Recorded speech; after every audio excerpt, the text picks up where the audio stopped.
Welcome to the third and final part of Sonic Spitball, which isn't in fact a three-part review of Sonic Spinball. That would just be bloody mental. If you've been keeping up with these videos so far, you will know what they're about. I'm trying to consolidate an idea of where the Sonic series keeps going wrong. To that end, I performed a stupidly long critique of the series gameplay in part 1 and a stupidly long critique of the series narrative in part 2. If you want to see either of those videos before you start on this one, then you can click on these links and hopefully I'll see you back here soon. The conclusion that I reached in these videos was that the Sonic series has incorporated so many different ideas over the years that it no longer has an identity. Since its inception, the series has gone through tons of different stories, gameplay mechanics, tones, styles and continuities. There's been no consistency in the gameplay, aesthetics or story. This lack of consistency results in some rushed and unpolished games as new ideas are incorporated in quite a reckless manner. As a result, there is no single definitive idea of what Sonic is, and so the series doesn't have any idea what its audience wants. You might be wondering then what this video is going to be about. Well, here I'm going to take a very different approach. Imagine, if you will, that everybody at Sega suddenly had a big aneurysm and decided that the perfect person to direct the next Sonic game would be that loquacious Scottish guy off of YouTube. That's what this video is going to be, a thought experiment in which I design an imaginary 3D Sonic game. This imaginary 3D Sonic game will be an object lesson designed to accomplish two goals.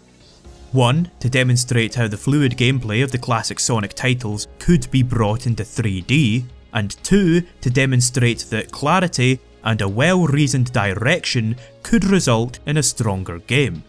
Now, I know that sounds really presumptuous of me, but I honestly think that this is a worthwhile capstone to the series.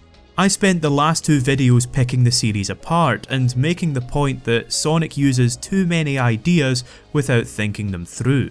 And so I want to use this video to show you how the series could be approached differently. Now that said, it would be really big-headed of me to claim that this would be the perfect 3D Sonic game. It probably wouldn't be. Like I say, there's no single idea of what Sonic is, so it would be kind of impossible to create a game that pleases everybody. Basically, I'm not trying to tell Sonic Team how to do their jobs. I mean, you want to talk about being presumptuous, I have no delusions that Sonic Team are even going to see this video. So no, I'm not trying to tell you how Sonic should work in 3D, I'm trying to show you how Sonic could work in 3D. Like I say, this is supposed to be a thought experiment. My goal is to contextualise my criticisms of Sonic Team's approach by contrasting them with an alternative approach. Have I justified this enough yet? Let's just get started. The premise of the game is that Dr. Eggman has built a big space laser and Sonic has to go and stop him. Now that's not very imaginative, but there's a good reason for that besides the fact that I'm a tremendous hack. The simple story is meant to complement the core design. The game is going to be focused on bringing the fluid gameplay of the Mega Drive games into 3D. So this simple plot allows the game to focus on creating moods that drive the player forward, rather than expositing information that slows the player down. It's a very blatant back to basics approach, and I don't think that there needs to be a big reboot or a redesign to accomplish this. If you reboot the series, all you're going to do is fracture the fanbase further. You can't counter too much innovation with yet more innovation. The more changes you make, the more you ask your audience to have preferences. But by paring everything back, hopefully the game can concentrate on getting the fundamentals right and solidifying a basic idea of what Sonic is. Since I have to draw this then, I had better break down the aesthetic choices. I've made Sonic's visual design similar to his Sonic Adventure incarnation. I mean, don't get me wrong, I love pudgy wee classic Sonic, but he was designed to work in a 2D environment. In Sonic Adventure, Sonic was made taller, his limbs and his spines were exaggerated to make his animation clearer in 3D. While he did become marginally taller though, Sonic was also short enough that he could still believably curl into a ball. His spines became longer, making them easier to see from behind, while also exaggerating the spiral shape that allows the character to curl up. As rolling is going to be the bread and butter of his moveset in this game, it's important that this ability is reflected visually. The only actual alteration I would make to Sonic is his running animation. When he gains enough speed, he'll lean forward and tuck his arms in, with his feet becoming a red blur. Now, real talk, I'm not an animator, so this is probably going to look awkward when I'm drawing it. It doesn't have to look exactly like this though. Basically, what we want is to really sell his movement to the player, and I think that this concept makes for a much more expressive animation. First of all, his stance makes it look like he's putting more effort into running. He is determined and powering onwards with his arms tucked in, rather than flopping awkwardly behind him. Secondly, the bold red of his shoes will contrast his blue body, making for a very smooth and clear movement. The perspective in the 3D games has made Sonic's running animation somewhat unclear. He swings his legs extremely quickly, and the white of his soles doesn't contrast as strongly with the blue of his body. As a result, the animation is less expressive. You can still tell what he's doing but it's not quite as convincing. He doesn't sell it as much. The blurry red ribbon is a cartoony alternative that emphasises what the character is doing, even if it doesn't make a huge amount of sense. There's also another gameplay reason that I reintroduced the blurry legs, but we'll come back to that later on. The environments would be designed to capture the player's imagination as much as possible. Now, I don't mean too much by that. I don't think that immersion is ever going to be something that Sonic can realistically accomplish. But the story of Sonic is that he's saving the world, and I think that fleshing that world out does have an impact on the gameplay. You want to show the player the world that Sonic is saving, its wonder and its splendour, and then you want to show them what he's saving it from becoming. Furthermore, in order to make the player want to explore, the world needs to look interesting enough to explore. Therefore, to capture the inherent thrill of Sonic, the world needs to appear as if it has a purpose and a history, outside of simply being a level made for a video game character. There are plenty of ways to do this. Take, for example, Sonic 3, which was packed with unique and incredibly detailed environments. Sonic CD and Sonic Colors featured surreal and ostentatious worlds that took advantage of Sonic's fantasy setting to present some larger-than-life locations. There are also games like Sonic 3D, specifically the Saturn version, which makes use of incidental details to create a pretty memorable ambience. Bridges creak under Sonic's weight, rivers turn into waterfalls later in the level, snowdrifts have to be cleared off as springs, and the backgrounds are clearly lived in. I'm particularly fond of Rusty Ruin, which is... well, it's a rusty ruin if the name didn't give it away. The zone really left an impression on me as a kid, and frankly I have embarrassing amounts of nostalgia for it. The zone just has an incredible mystique. The enormous stone blocks, ornate pillars and sculpted idols give the impression that Flicky's Island was once home to a powerful culture. But over the years the masonry has eroded. Rain and fog drift lazily through the level. The giant stone slabs are slicked with moss, the whole zone feels damp and dilapidated, and in the background a solemn choir and wistful piano melody mourn the passing of this once great civilization.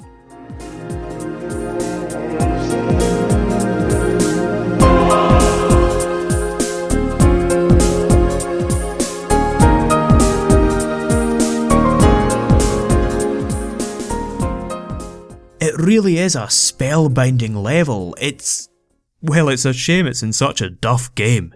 My point is though that there are plenty of ways to make the world compelling, and this is something that I think Sonic has gotten almost universally right. I mean, look, I've just complimented Sonic 3D, even that game managed to make something of Sonic's world. And while I doubt that I'll be able to draw anything half as mystifying as the examples that I've given, I hope I've at least shown you why I find Sonic's world interesting. It's that kind of interest that I would try to create in the player to inspire them to keep playing. With those preliminaries out of the way, it's time to start talking about the actual gameplay. As I've said, the goal of this game is to bring the fluid gameplay of the classic Sonic titles into 3D. Now, you might be asking yourself, why does he keep saying the word fluid? Here's a better question, why the hell did you click on part 3 before watching part 1? Nah, but seriously, if you can't be bothered watching part 1, it's an hour and 20 minutes long, and a recap is probably in order anyway. Now, I think that there's a good reason that the classic Sonic games are so celebrated. Controlling Sonic is extremely straightforward, thanks to some simple controls and smooth, natural physics. While they're easy to grasp, these physics also give the games a really high skill ceiling. Once a player masters Sonic's momentum, they can use the terrain to quickly build speed. The player can then use that speed to jump further and higher than they could otherwise. And this extra height and distance allow the player to explore more of the level. And now that you can explore more of the level, you have more opportunities to build speed. These three components, speed, platforming and exploration, flow into one another seamlessly, resulting in what I would call a very fluid experience. This gameplay style, in my opinion, should flourish in 3D. The three key elements, speed, platforming and exploration, are a perfect fit for a 3D platformer. It's easier to get a sense of speed in 3D, and the perspective means that the player wouldn't be blindsided by an off-screen obstacle. Neither 3D platforming nor Sonic's platforming excel at precise jumps onto small platforms. Instead, both are at their best with wider platforms and more opportunities to explore. And this exploration would benefit exponentially from the additional axis. It's in 3D, you can move anywhere you like. Taking all of that into account, I think that the fluid gameplay of the classic Sonic games would be a perfect fit for a 3D platformer. However, adapting it to 3D would require some alterations to the formula. The controls need to be as simple as possible to reduce the barrier for entry. While it would be nice to be able to preserve the one-button setup of the classic games, there would need to be some adjustments made in order to accommodate a 3D space. The player can move Sonic by using the left analog stick. Sonic would be smooth and easy to control, and he should respond happily to the player's input. Tilting the analog stick a little will cause Sonic to walk, while pushing it all the way causes Sonic to start building speed. Sonic will carry his momentum through when the analog stick is released. He will slow down gradually rather than come to an immediate stop. This ensures that he will feel fluid and compliant, and gives the player a constant idea of how his momentum is carrying. The player shouldn't ever feel like they have to keep forcing him forwards. Sonic's momentum is also influenced by the terrain. In simple terms, he will lose speed going uphill and gain speed going downhill. This gives the player the opportunity to exceed Sonic's typical top speed by nimbly navigating the hills and slopes of the stages. Turning at a shallow angle allows Sonic to retain most of his speed. However, making sharp turns causes him to lose speed proportional to the tightness of the turn. This means that while running, the player has a choice. They can either turn slowly but maintain their speed, or turn quickly but lose their speed. Alternatively, they can skid to a halt by holding the analog stick in the opposite direction. In short, the player has complete control over their speed and direction using only the analog stick. The right analog stick is used to control the camera, with the button centering it behind Sonic. I don't have too much to say about the camera other than it ought to let the player go where they want to go and see what they want to see without forcing them to wrestle with it. Obviously, some automation would be necessary, but as a rule of thumb, the camera ought to prioritise clarity over spectacle. Sonic's jump is mapped to the face buttons. Now, having 4 buttons for one command might seem redundant, but it helps player retention. The player's right thumb makes Sonic jump. The longer the button is held, the higher Sonic will jump. Jumping makes Sonic curl into a ball, allowing him to destroy enemies if he jumps into them. The jump can be controlled in the air in much the same way that Sonic can be on the ground. It takes his momentum into account and allows the player to alter their trajectory in inverse proportion to their speed. There should also be a spot shadow directly below Sonic as he jumps in order to clarify the perspective. One detail I would like to stress is that the jump should begin the instant the button is pressed. In Sonic Generations, Sonic had a very small priming animation that delayed his jump by a split second. In a high-speed action platformer, you want the character to be as responsive as possible. That split second can mean the difference between life and an unfair death. Pressing the jump button in mid-air won't make Sonic do the homing attack. Instead, he will perform the Insta-Shield. Now, the Insta-Shield was introduced in Sonic 3, where it made Sonic invincible and increased the range of his attack for a split second. While it took some practice to get the timing down, this allowed the player to attack enemies that they would normally miss, or attack shielded enemies without getting hurt. Its inclusion in this game is primarily to aid with some of the inaccuracies of 3D gameplay. When you want to attack an enemy, the player can either maneuver precisely or reach an approximate position and time the insta-shield correctly. However, the 3D perspective means that the range would probably have to be slightly increased from its Sonic 3 incarnation. The right triggers are the spin buttons. Essentially, your right finger will make Sonic spin. While this might seem like a strange decision at first, having the spin on a trigger allows the player to keep both their thumbs free to control Sonic and the camera as they begin rolling. If the player taps R while running, Sonic will transfer his speed into a spin. However, if the player holds the trigger while standing still, Sonic will perform a spin dash. Spinning makes Sonic curl into a ball while travelling along the ground. In this state, the player's control over Sonic is reduced, as spinning exaggerates the environment's influence on his speed and direction. Instead, the player must rely on Sonic's inertia. Now, if you've played the classic games, you'll know exactly how this should feel. Sonic can't maintain his momentum independently. He's in a ball, he has to rely on the speed that he's already gathered, or gain more speed using a downward slope. The upside to this is that his acceleration increases exponentially while spinning. In essence then, spinning means more speed at the cost of sustainability. Now, the problem is that previous 3D Sonic games have failed to recreate the delicate balance between running and spinning. Spinning, generally, is simply the dominant strategy. It's the fastest and easiest method of getting around. Sonic Adventure let the player spam the spin dash and gave them complete control as they did so. Lost World also allowed the player to spin infinitely, and while the player's control was reduced, the levels were straight lines anyway, so it didn't really matter. To remedy this, I would introduce 3 limitations to strike a balance between running and rolling.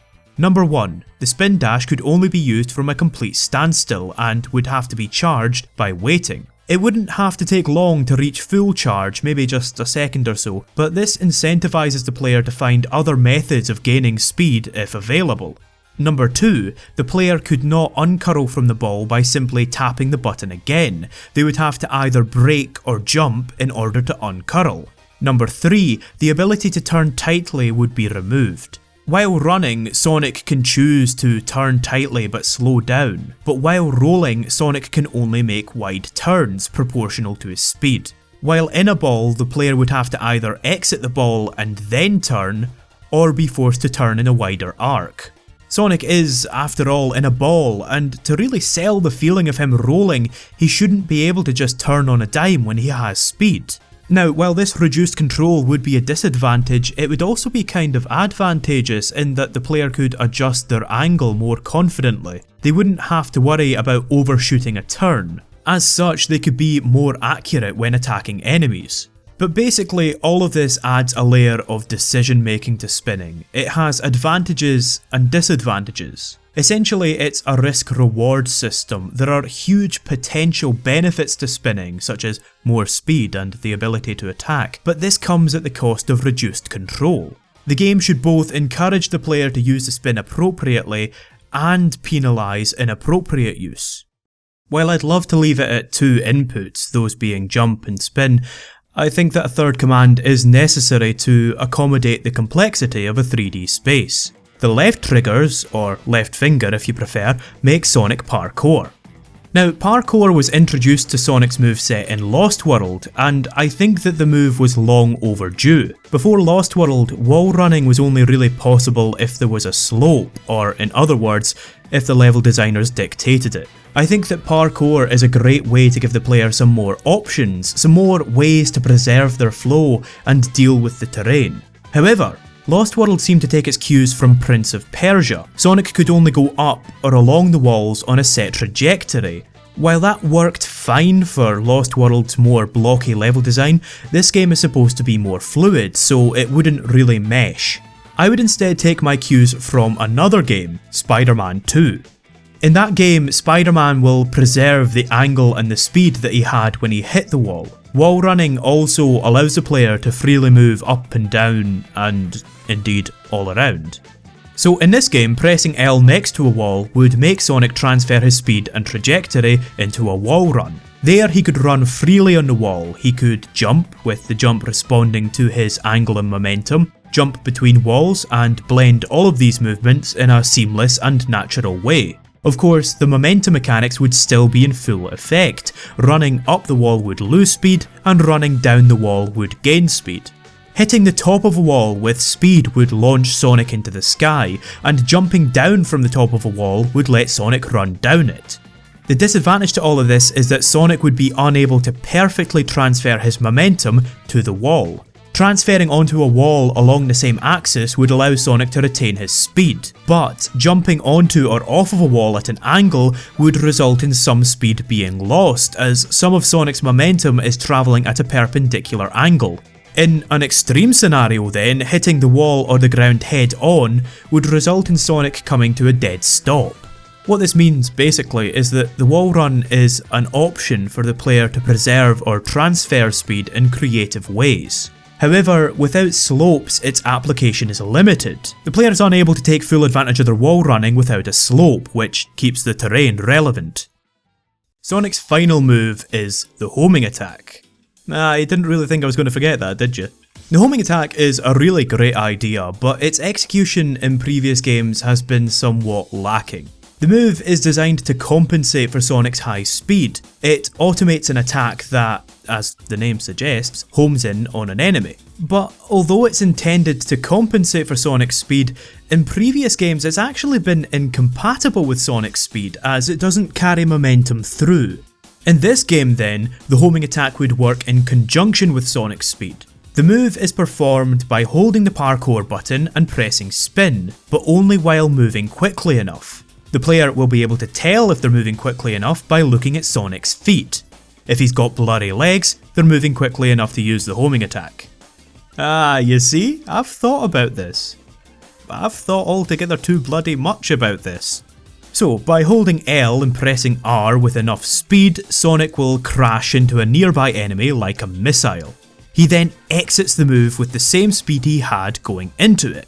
However, Sonic would be running in a slightly different direction. He had to change direction to hit the enemy and wouldn't automatically correct himself. The homing attack could be chained by continuing to hold L and tapping R for each subsequent enemy in a row. This would mean that crossing a gap with enemies floating over it would require the player to build some speed first. Finally, I don't see any reason that the homing attack couldn't be used as an extra method of uncurling from a ball. This gives the player an additional option to preserve their speed. By timing the homing attack correctly, the player could go from a roll to a run without interrupting their flow.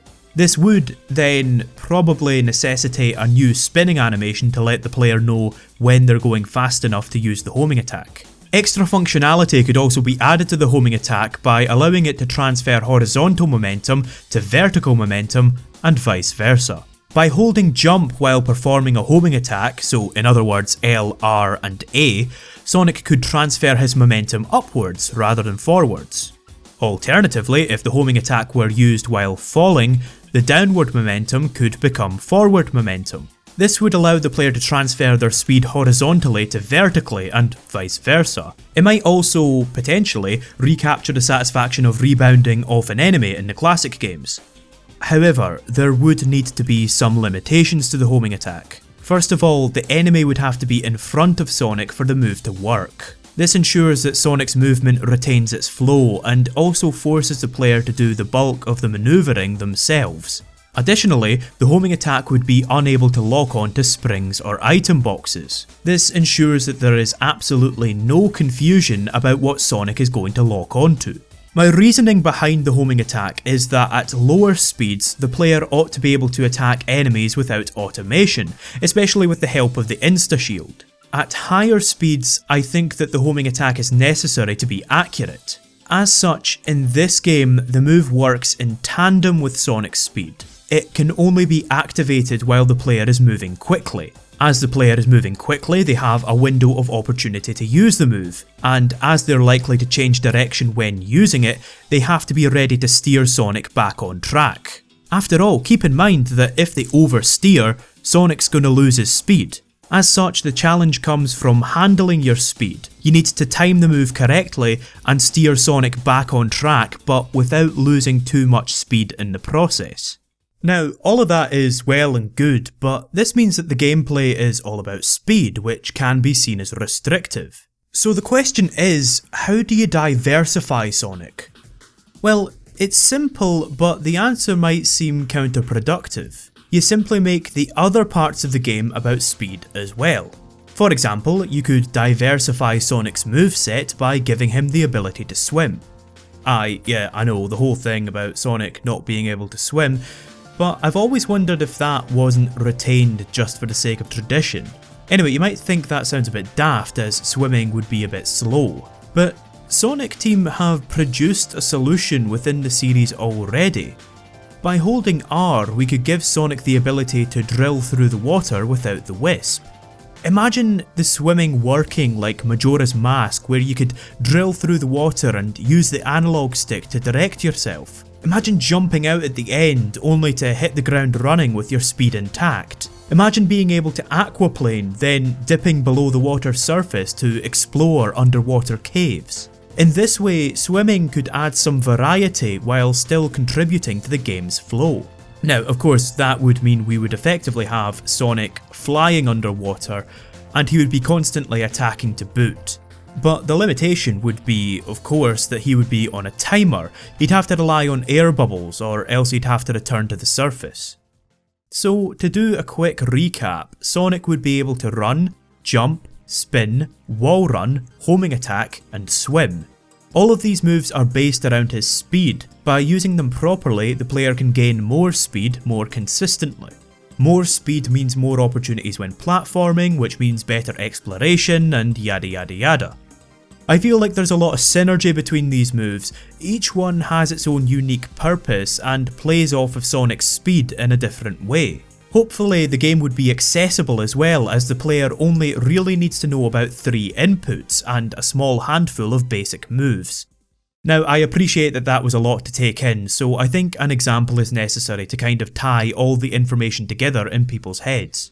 In part 1 of Sonic Spitball, I talked about how the waterfall climb from Angel Island Act 2 was a great sequence that demonstrated how all of Sonic's moves worked together. So let's imagine a 3D version of that sequence using all of Sonic's moves that I've just outlined. The player would start by running down a hill and then leaping across the waterfall using the ramp. If they fall, they could either jump out and climb the platforms that are jutting out of the waterfall, or they could gain some speed in the water and use that to gain some extra height, allowing them to wall run to the top. A quick spin dash would then get them up the next half pipe, and if they jumped off near the top, they could immediately send some momentum in the opposite direction. As they're heading the other way, they have to clear the waterfall again. Here, they could either use their speed to clear the boring old platforms, or maybe there could be some badniks dotted about. By holding L and tapping R a few times, Sonic crashes into the badniks like a missile, reaching the other side with all of his speed intact. The player can then either jump up these platforms, or they can jump up to the far wall, tap L to perform a wall run, and then jump again to transfer all their speed in the other direction. If they do this, they would hit the ground with some of their speed intact, allowing them to cross the collapsing bridge with ease. Or maybe the player doesn't even get to this bit, maybe they hold the jump button while using the homing attack down here, allowing them to reach the upper path without even having to change direction. Maybe there could be some goodies right at the top there to reward the player for experimenting. Now, obviously that's different to the original waterfall sequence, and also obviously it's not the best example because it's a 2D level repurposed for a 3D game. But I hope that this at least gives you a clearer idea of Sonic's moveset, and I also hope that it sounds kind of fun and fluid. And maybe, if the fluidity worked well enough, we could see a return of the boost mode from Sonic Advance 2. Now, to quickly recap, Boost Mode was activated by running for long enough, and it granted the player much higher speed and acceleration. Boost Mode would end when the player came to a complete stop, encouraging them to keep a flow going. And finally, the more rings that they had, the quicker Boost Mode would activate. Thus, players would be incentivized to run and collect rings, which are, huge parts of the core Sonic gameplay. A skilled player could exponentially increase their speed and acceleration so long as they mastered the core mechanics enough to never come to a complete stop. Its implementation in this game would hopefully encourage people to get good at the game. It would reward people for collecting rings, maintaining momentum, and never taking a hit or slowing down. In either case, hopefully now we have a grasp of Sonic's mechanics. Before we move on to the level design though, I'd like to bridge the gap a little by talking about the items. Rings behave in the same way that they traditionally have in Sonic. Getting hit will make them scatter everywhere, reducing the player's total to 0. Getting hit with 0 rings will result in the player losing a life. The system is perfect for Sonic. There are consequences to taking a hit, but the player never has to waste their time looking for health pickups or anything like that. They can simply collect one of their scattered rings and get right back into the game. Exploration could be incentivized through liberal use of shiny objects. You could have item boxes, red star rings from Sonic Colors, and the capsules from Sonic Lost World. To be fair, if we were going to include the capsules, I think it would be more fun if you could just smash them by attacking them, rather than awkwardly landing on top of them. Like I say, Sonic isn't really built for precision. You could also, of course, hide special stages around the levels. Now, I'm not going to go into the special stages with this, but if we're putting such a large focus in Sonic's movement here, I think it would be a good idea for these special stages to use the same mechanics as the rest of the game. It might just be a nice opportunity to have a linear, focused obstacle course using all the same mechanics. Finally, let's talk about the barriers. The elemental barriers from Sonic 3 were an amazing addition to the game. I'd usually be a lot more excited to find an elemental barrier than rings or an extra life. They offered great utility. They gave Sonic extra mobility, granted him immunity to certain obstacles, and they allowed the player to take a hit without losing all of the rings. However, they did remove the Insta-Shield, which I consider to be a bit of an oversight. Removing the Insta-Shield made some enemies impossible to dispatch if you had a shield, and it caused some confusion as well, as tapping jump in the air suddenly performed a completely different move. So in this game, the elemental barriers needn't replace the Insta-Shield. The Insta-Shield could simply be reskinned depending on the shield that the player had equipped. Instead, the shield could be given slightly different functions. The Magna Barrier draws in rings. Tapping jump in mid-air would simply perform the Insta-Shield and a double jump at the same time. Since the double jump only provides a wee bit of extra lift, there would be no problem conflating the two moves. The Aqua Barrier would allow Sonic to breathe underwater. However, since the bounce sends the player straight down, it would be potentially disastrous if the player were trying to use the Insta-Shield but accidentally bounced instead. So we could simply remap the bounce to R in mid-air. The Flame Barrier would of course protect from all fire-based attacks. However, again accidentally using the charge could result in disaster. As such, perhaps the Flame Barrier could allow the player to use the homing attack as a dash that doesn't need any enemies around and can be used from a standstill. This would make it the ideal barrier for aggressively pursuing boss enemies, as it would even grant you protection from the exhaust. There is also, of course, the potential for new elemental barriers. There could be a wind barrier, which could increase the range of the Insta-Shield or something. Anyway, my point was that the barriers were a fantastic item that really incentivized me to explore, and so I can't really think of a good reason not to include them in this game. So now that we have an idea of how Sonic do, as the kids say, what about the world that he will do in? Was I drunk when I wrote that? The level design obviously should be built around Sonic's moveset. As I've mentioned, Sonic's movement in the game is very much influenced by the terrain. He should gain speed going down hills and lose speed going up hills, you get the idea. Of course, in 3D there are more angles and directions that the terrain could go at, so it's not quite that simple, but that basic principle still stands. So the landscape would complement Sonic's moveset with plenty of slopes and winding terrain to let the momentum mechanics shine. Slopes, inclines and half-pipes present the player with plenty of opportunities to build speed. If the player then times a jump correctly to make maximum use of their speed, they could ping Sonic around the landscape like a pinball.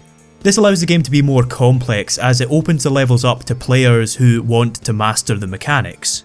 The only rule that I would lay down for the level design is that the levels have to make use of 3D space. In order to make the fluidity work, and in order to create a higher skill ceiling, the player needs to be given room to experiment and tackle a situation how they please.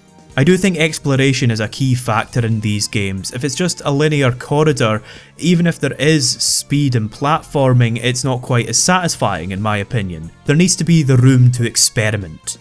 Now, the level design in the 2D Sonic games made use of as much space as possible.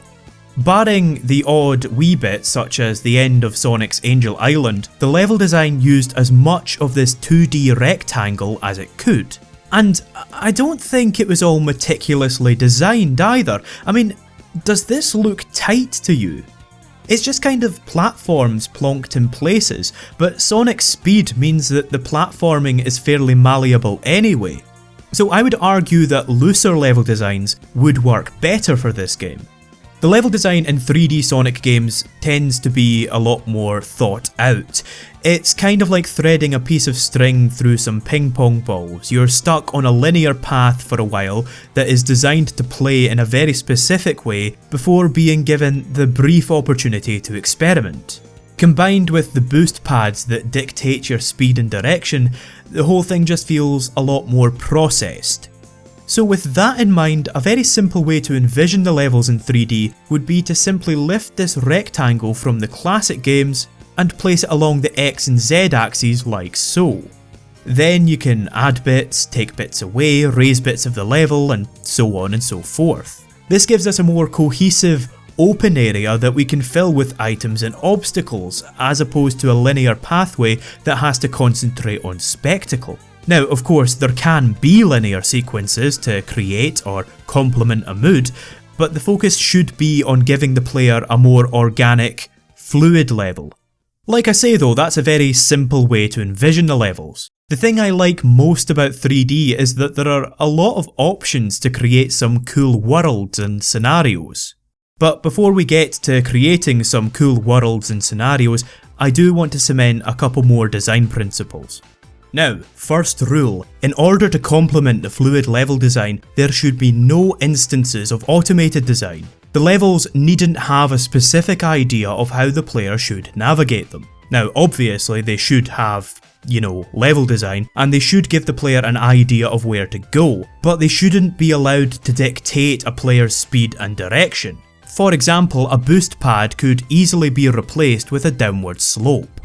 Boost pads have permeated the Sonic series since 1998, and the more I think about them, the more contentious I find them. They make Sonic go at a specific speed in a specific direction, and they're often unavoidable. As soon as the player hits the boost pad, the game basically plays itself for a bit. A slope, on the other hand, allows the player to make a bunch of choices as they gain speed. They can choose whether or not to use a slope, they can adjust their direction, and of course they can adjust their speed. This would also contribute to the game's fluidity. Rather than suddenly jerk to a predetermined top speed, the player can build speed more organically. Applying this design logic to the rest of the game could hopefully create a nice flow and rhythm to the stages. A pre-programmed ramp could be replaced with an upward slope that the player can jump off of to gain extra height. Rather than use more boost pads, the level design can also curve organically with a berm. Berms synergize quite well with rolling. Sonic obviously can't turn as well while in a ball, but the berm gives him the opportunity to turn and gain more speed. Berms are also great, as if the player just heads straight for them, they double up as a ramp or a half pipe. Now, springs are ever so slightly more complicated. There's nothing wrong with the core concept at all. It's a pad that, when stepped on, allows Sonic to gain a lot of extra height or velocity. The problem is they're so often completely automated in the 3D games. They basically act as a pad that teleports Sonic to a predetermined location. I mean, sure, yeah, this looks spectacular, but what am I doing here? What I would propose instead is to incorporate the springs more organically, place them in plain sight and let the player decide for themselves whether or not they want to use it. Allow the player to approach the spring from different directions and let them move around while they're in the air. For example, in this scenario, rather than have a big network of springs for an overblown set piece, instead have one spring and challenge the player to control their speed and direction enough to clear the gap. Or in this scenario, let the player work out that if they hit the spring from the right, they can make it up this ledge. Or in the opposite scenario, don't give the player a spring at all, let them use the wall run to climb the ledge. Of course, this means that the player might end up springing themselves into an enemy, so I would probably make it so that pressing roll in the air allows Sonic to curl up, but kind of kills his momentum and makes him drop. This way, the player has an extra little trick up their sleeve to deal with unexpected situations, and an extra little choice to make when using a spring. Corkscrews and shuttle loops ought to complement the design philosophy as well. They are the quintessential Sonic obstacles really. When you think of Sonic, you think of him going around a loop. They also synergise perfectly with the gameplay. The player needs to build speed to get around them, and is rewarded with more speed once they do. Now, I don't want to get too preoccupied with the technical side of this, but I would be remiss if I didn't mention the fact that loops and corkscrews would be a lot more difficult to program in 3D. Even assuming that they could be programmed perfectly without automation, the player runs the risk of accidentally sliding off or becoming disoriented, both of which would disrupt the pace of the game. That said, I don't think that loops and corkscrews are impossible in 3D. The special stages in Sonic 3D for the Saturn managed to get the feel spot on. Sonic's weight and rhythm felt perfect. But the biggest example I can think of is Sonic and Sega All-Stars Racing. The corkscrew in All-Stars Racing was scaled up, and barriers were added to the sides to stop the player from falling off. The increased scale also allowed the player to react to the shifting perspective. It felt thrilling but never disorienting. And while the physics weren't perfect, and I do think they're slightly automated, they actually felt really good. Even if there has to be some automation, the loops don't need to be cinematics. Essentially then, what I'm trying to do is incorporate these automated set pieces more seamlessly into the core gameplay. Rather than these obstacles existing outside of the player's input, they could instead work within the same parameters, using the same controls and design principles as the rest of the game. The game should present the player with a scenario or a challenge, and let them decide how to overcome it.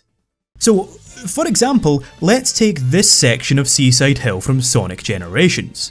Yeah, you remember this. The player runs down this slope before being launched into the air on a set trajectory on this ramp. The player has no input at this point, they're forced to land on this slope. Once they do, they can press jump once at the end to hit these rings, which automatically launch the player onto a walkway. There, these boost pads force the player to run along the walkway at top speed. If the player falls at any point, they end up on a small beach where, again, their direction is dictated to them. Now, this isn't a bad section by any means. Generations is a really fast-paced, arcadey game, but it's not very fluid. Here's how it could be revised in our game to allow the player a bit more control.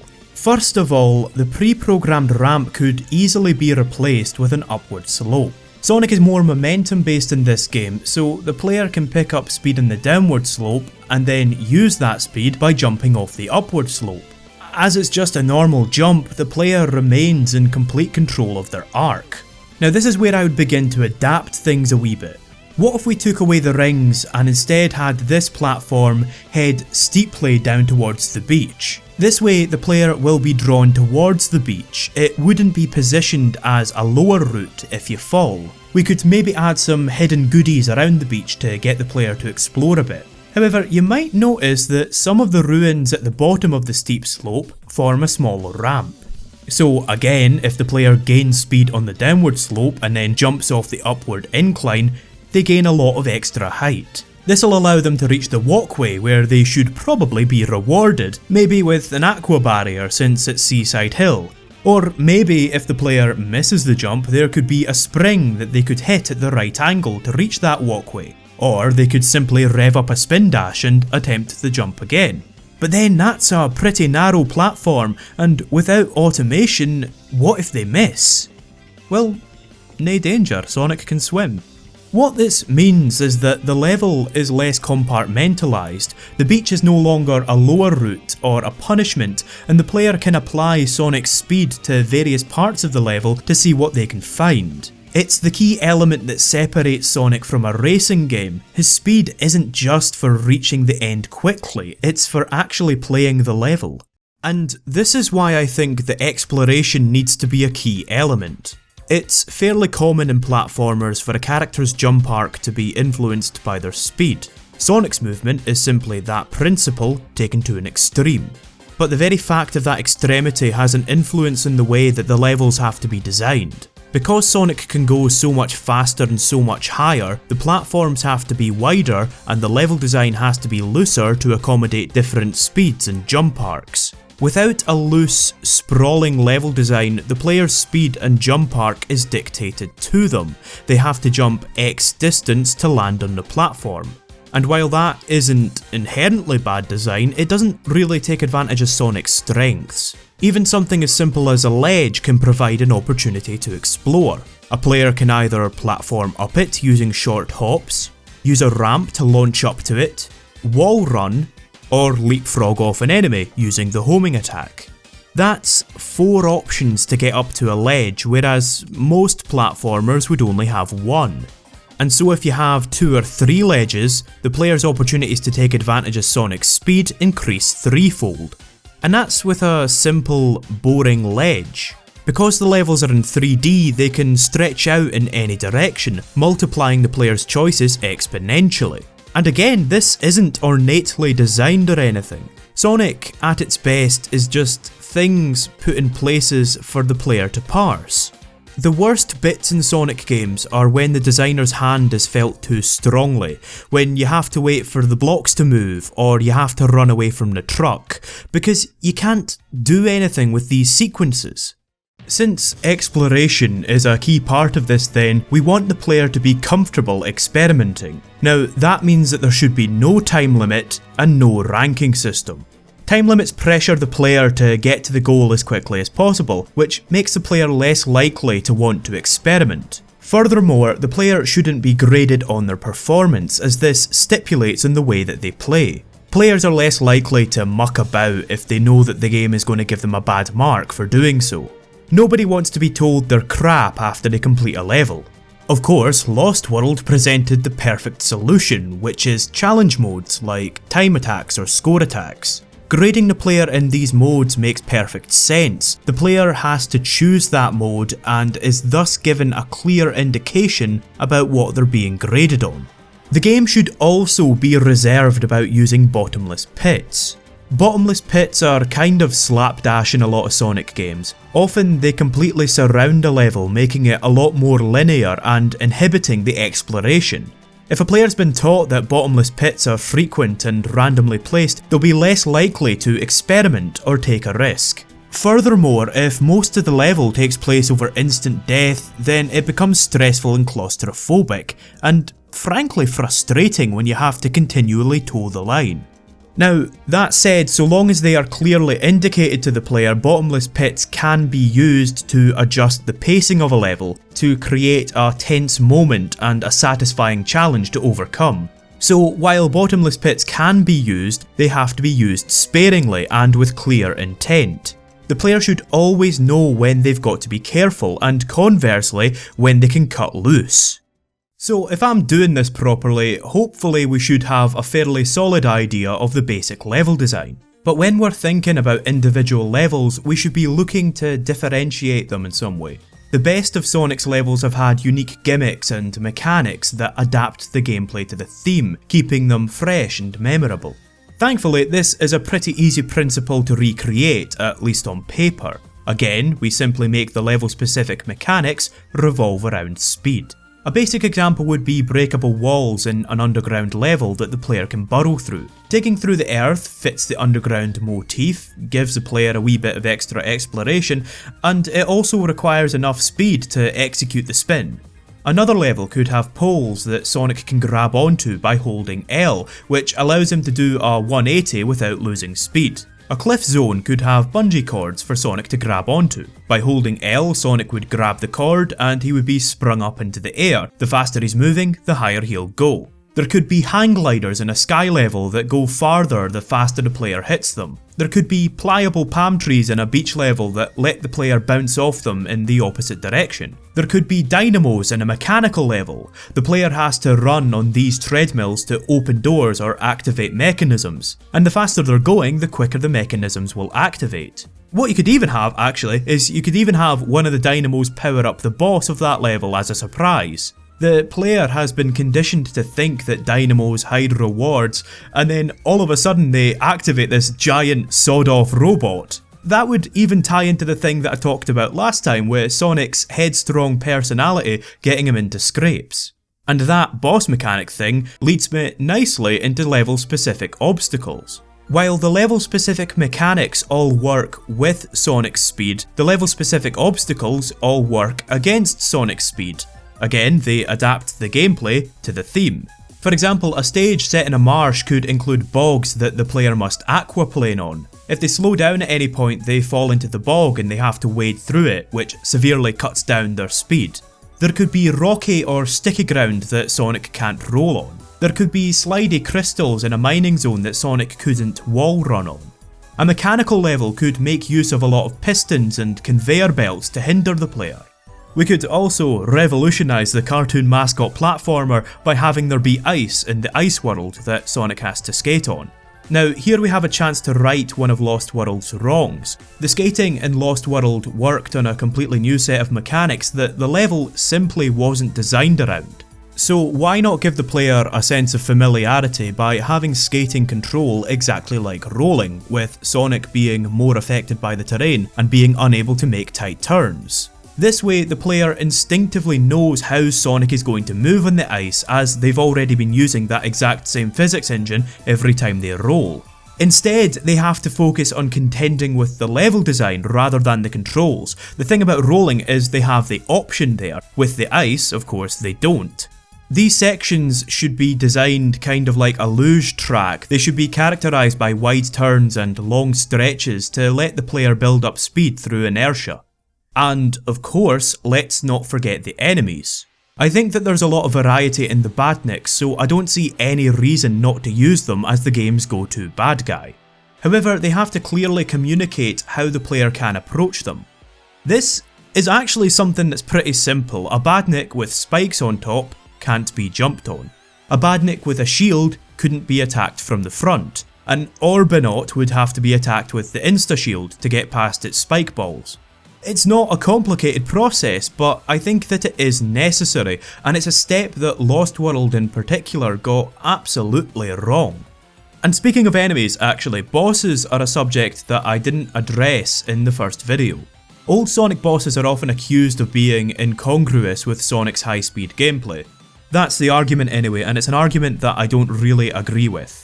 The bosses in the old Sonic games made constant use of speed and the physics engine, as the player had to ricochet off them to get as many hits in as quickly as possible. In this 3D game then, the same principle could be easily applied. If the player has an arena to work with, the challenge could come from the player having to build enough speed to use the homing attack, or maybe the challenge could come from getting above the boss to bounce on its head without falling off. Maybe one boss is rushing away above a giant half-pipe, and it's up to the player to build speed as they rush along the half-pipe. With enough speed, they can swing up to hit Eggman. The longer that they can keep their speed going then, the quicker that they can take him down. What I'm basically trying to say with all of this is that there's plenty of scope to design Sonic levels in 3D. You could easily combine a lot of these elements in different ways to have the level tell a story of sorts. And I don't mean an epic or anything, it's just a wee, simple story to set the scene and theme the level. A slow climb up a hill could lead to an exhilarating downhill run. There could be a chase across the desert that leads into a relaxed oasis, with the level design going from linear to open-ended when this switch occurs. There could be a vast explorable area, maybe with a few bottlenecks if the level needs to load or something. Or alternatively, let's have an egg fleet level where the ships are large platforms that are linked together by platforming sequences.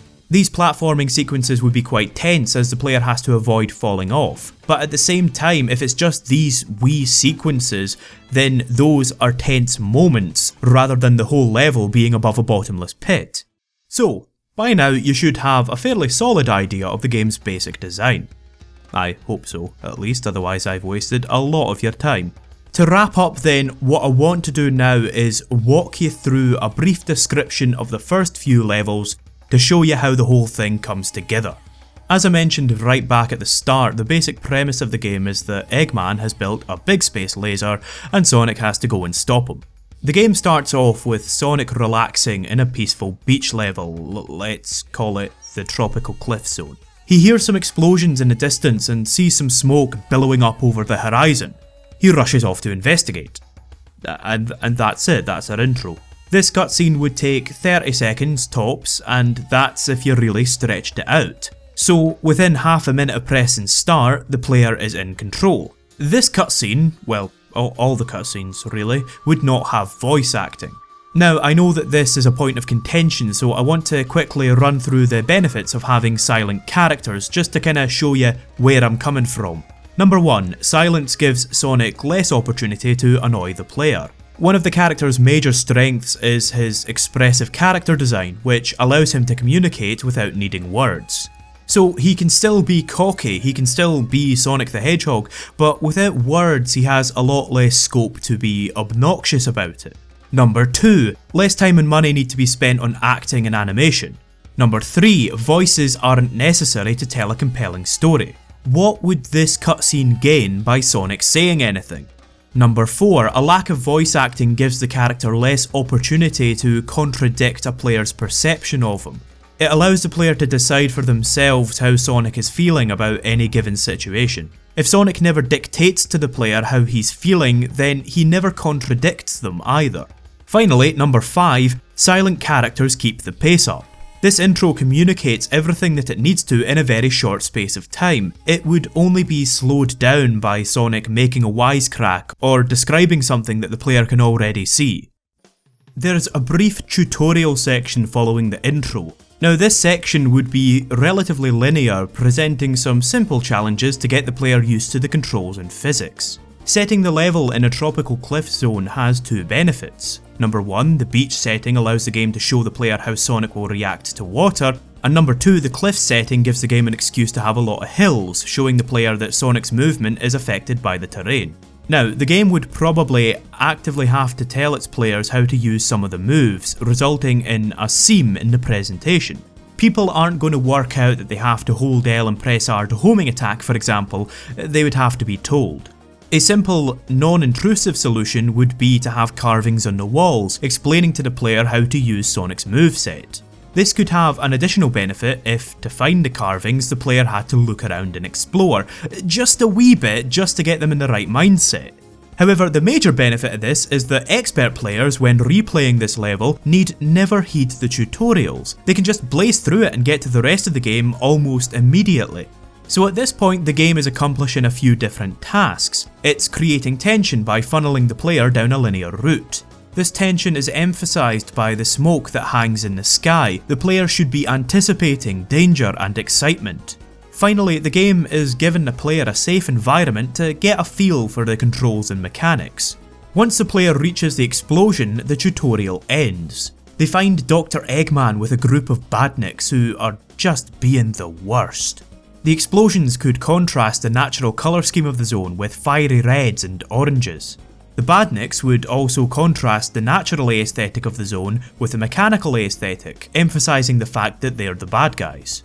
And what amazes me about this is that none of it is original at all. That took absolutely no effort on my part to come up with. It is strong storytelling that is inherent to the Sonic series. Anyway, Eggman sets his badniks on Sonic and zooms off towards the end of the level, giving the player a direction to follow. And at this point, the player has everything they need. They have context, Sonic lives on a peaceful planet that's being threatened by Eggman. They have a direction, follow Eggman. And they have a handle on the gameplay. As the player takes off after Eggman, the level should open up and become less linear.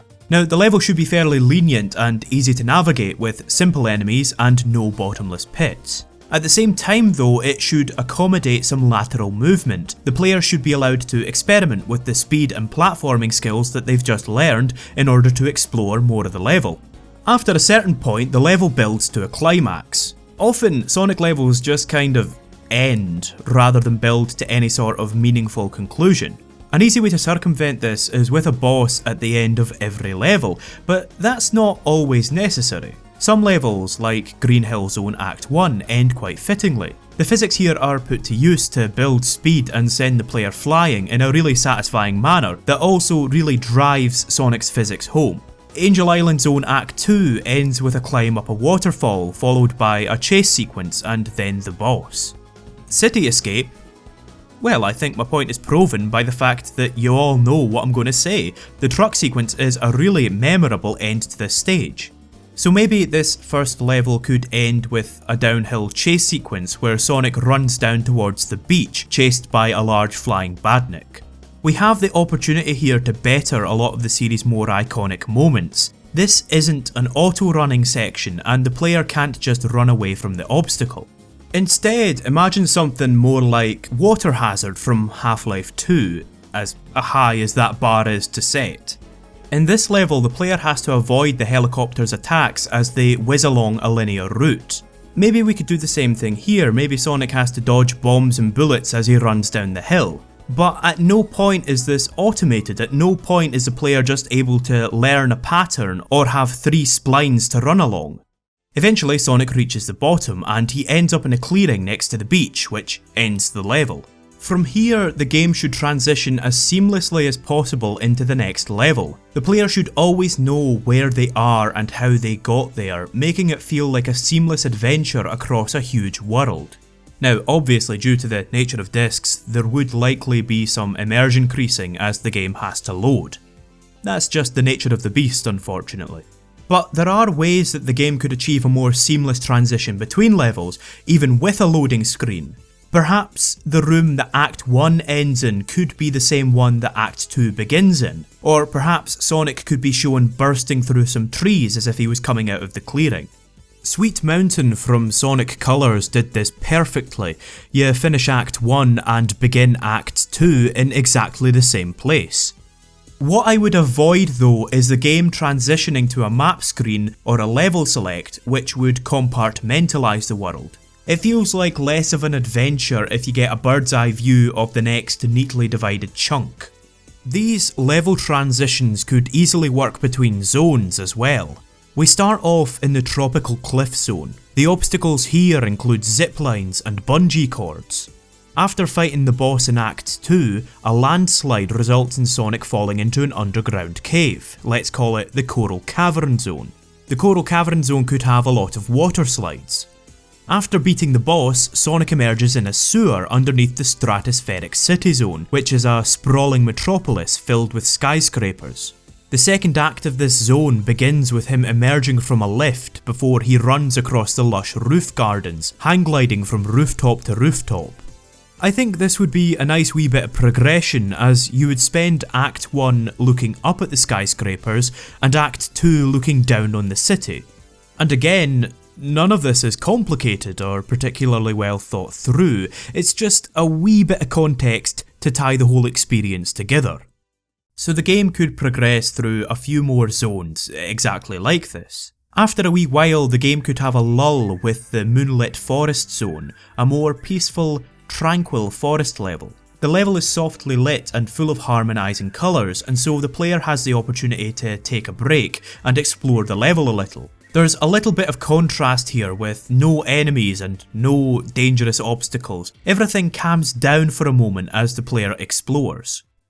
Of course, the peace doesn't last long. Suddenly, the moon is blotted out and Eggman's big space laser lights up the forest. The player is then forced on a mad scramble through the trees. Again, the controls don't change, but the level becomes more linear and the player has to evade Eggman's laser. The section climaxes in a big chase where the player can only run away from the laser as it chases them. Eventually, Eggman stops firing, and the level becomes more sombre as the player runs through the ruined forest towards the goal. This sequence is designed to create a wee bit of emotion. While doing so though, it should also maintain an appropriate tone for a Sonic game. That means that we're not dealing with any kind of death toll or the resulting diaspora or anything like that. Sonic, after all, is a kid-friendly adventure game. But what it should do is establish Eggman as a genuine threat and hopefully invest the player a little bit. It should motivate them to get up there and give him a thorough seeing to. The player has spent the whole game up until this point exploring a fantastical, vibrant world. Now they're seeing the danger that the fantastical world faces. They've seen what they're saving, and now they're seeing what they're saving it from becoming. And even if they don't care, this sequence at least shows the player where Eggman is and where the endgame will take place. The game could build tension by having the space station get closer in the background as the player advances through the remaining zones. It would hopefully be a compelling story, but without being too serious. If it gets its hooks in the player, it could be an adventure, but if not, there's no problem, as it complements rather than interferes with the gameplay. It should hopefully invest the player a wee bit, but without shoving it down their throats. Structuring the story to prioritise context, I think, enhances the gameplay. The context is important because Sonic's world needs to make sense. Now, not like complete scientific objective sense, obviously. It's a magic world with mystical crystals and floating islands and that sort of thing. But once you suspend your disbelief as far as all that goes, it has to be consistent. This is why stuff like the Zeti and Desert Ruins from Lost World felt so out of place. They lacked any kind of context or explanation, and so running through that world and beating those baddies wasn't meaningful. On the other hand, the Wisps and Sweet Mountain from Sonic Colors had a simple backstory with a palpable effect. Running through those worlds to beat Eggman was so much more engaging because you can contextualise what is going on. The hows of Sonic's world don't really matter, but the whos, the whys and the wheres are essential. And that's part of Sonic's inherent appeal, I think. I think that the game would really lose something if the mechanics existed in a vacuum, or Sonic became a completely blank slate. Sending this cocky, streamlined character hurtling through these bizarre and colourful environments to save the world is inherently appealing to me. It's exactly the kind of stupidity that I can't help but like. Mario is gameplay for gameplay's sake, and is amazing for that as it focuses entirely on the mechanics. But hopefully with this Sonic game we could have a story that instills a little excitement or pathos in the player. If it gets its hooks in you, it could elevate the game into being more of an adventure. If it doesn't though, the story should also be light enough that it doesn't alienate the folk that don't really care. So, final recap.